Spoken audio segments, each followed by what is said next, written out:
ഞാനിപ്പോൾ ഉള്ളതേ ഒരു പാർലറിലാണ് കേട്ടോ. സമയം രാത്രി 10 മണിയായി. ഒരു ഹെയർ സ്പാ ഇങ്ങോട്ട് ചെയ്യാമെന്ന് വിചാരിച്ചു. ഞാനങ്ങനെ ഫ്രീക്വൻ്റ്ലി ഹെയർ സ്പാ ഒന്നും ചെയ്യുന്ന ഒരാളല്ല. 2 വർഷം മുമ്പാണ് ഞാനൊരു സ്പാ എടുക്കുന്നത്. ഒരു 4-5 മാസം മുമ്പ് ഞാനൊന്ന് ഹെയർ കളർ ചെയ്തിട്ടുണ്ട്. അതിനുശേഷം ഒരു ആഫ്റ്റർ കെയർ ഒന്നും ചെയ്തിട്ടുണ്ടായിരുന്നില്ല.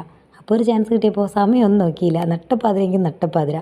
അപ്പോൾ നമ്മൾ പോയിട്ട് സ്പാ ചെയ്യാൻ പോണേ. പെട്ടെന്ന് തലയ്ക്ക് തണുത്ത വെള്ളം വന്നപ്പോൾ ഭയങ്കര ഒരു പ്രത്യേക തണുപ്പ്.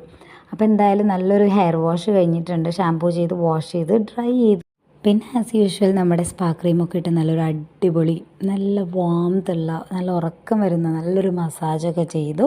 അതിനുശേഷം നമ്മളിതപ്പോൾ സ്റ്റീം ചെയ്യാൻ പോവുകയാണ്. സ്റ്റീമിങ് കൂടെ കഴിഞ്ഞ് കഴിഞ്ഞാൽ ഹെഡ് വാഷ് ചെയ്ത് ക്രീം ചെയ്ത് ഡ്രൈ ചെയ്യാന്നുള്ള ഒറ്റ പ്രോസസ്സും കൂടെ ഉള്ളൂ കേട്ടോ. പക്ഷേ സമയം 12 മണിയാവാറേ. 11:45 ആകുമ്പോഴാണ് നമ്മുടെ ഫൈനൽ ഹെഡ് വാഷിന് പോണത് കേട്ടോ.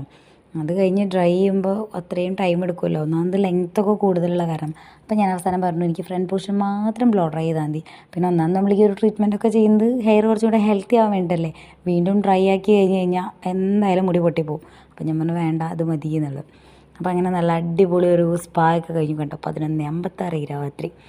അങ്ങനെ ഹെഡ് മസാജൊക്കെ കഴിഞ്ഞു, സ്പാ കഴിഞ്ഞു, നമ്മുടെ ഹെയറൊക്കെ നല്ല രീതിയിൽ സെറ്റ് ചെയ്തു. അടിപൊളി സർവീസാണ് കേട്ടോ. ആൻഡ് ഭയങ്കര അഫോർഡബിളായിരുന്നു. പിന്നെ കുറേ ടിപ്സ് ആൻഡ് ട്രിക്സ് കിട്ടിയിട്ടുണ്ട്. അത് ഉറപ്പായിട്ട് നിങ്ങളുടെ അടുത്ത് ഞാൻ ഷെയർ ചെയ്യാം കേട്ടോ. പിന്നെ പറഞ്ഞത് മന്ത്ലി വൺസ് എങ്കിലും പൈസ നോക്കാതെ പോയിട്ട് സ്പാ ചെയ്യണമെന്ന് തോന്നുന്നു. നമ്മളെപ്പോലുള്ള സാധാരണക്കാർക്ക് മന്ത്ലി ചെയ്യലൊന്നും നടക്കില്ല. ഒരു 6 മാസം കൂടുമ്പോൾ അല്ലെങ്കിൽ ഇയർലി വൺസ് എങ്കിലും ഒരു സ്പാ എടുക്കുകയാണെങ്കിൽ വളരെ നല്ലതായിരിക്കും കേട്ടോ. പിന്നെ മുടിയുടെ ലെങ്ത് അനുസരിച്ചിട്ടാണ് ആക്ച്വലി സ്പായുടെ കോസ്റ്റ് വരുന്നത് കേട്ടോ.